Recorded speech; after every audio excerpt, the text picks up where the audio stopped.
More than a week after the air crash, the first of the bodies retrieved from the Atlantic are back on dry land.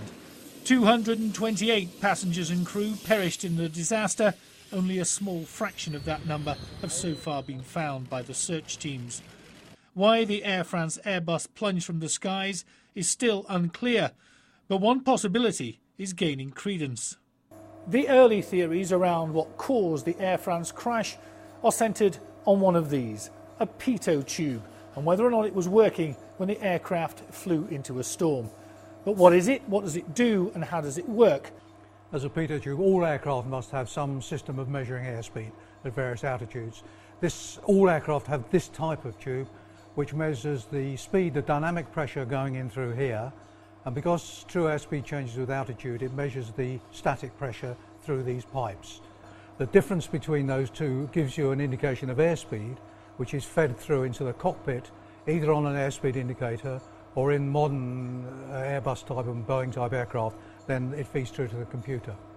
If for any reason these get blocked or they give a false reading, then the aircraft is looking at a false reading of speed.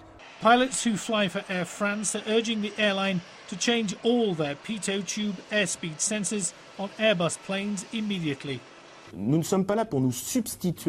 are not trying to replace the official investigation, which is going to take a long time, but we are saying that apparently the sensors are probably responsible. So we are saying that Air France should err on the side of caution. The British Airline Pilots Association says it has no fears over the safety of the Airbuses flown by British Airlines. In the fullness of time, we will find out what happened to flight AF447.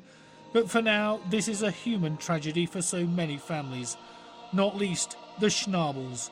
They were all heading for Paris from Brazil, but flew on two separate planes. Father and daughter took one flight, mother and son another. It was they who chose AF447. David Bowden, Sky News.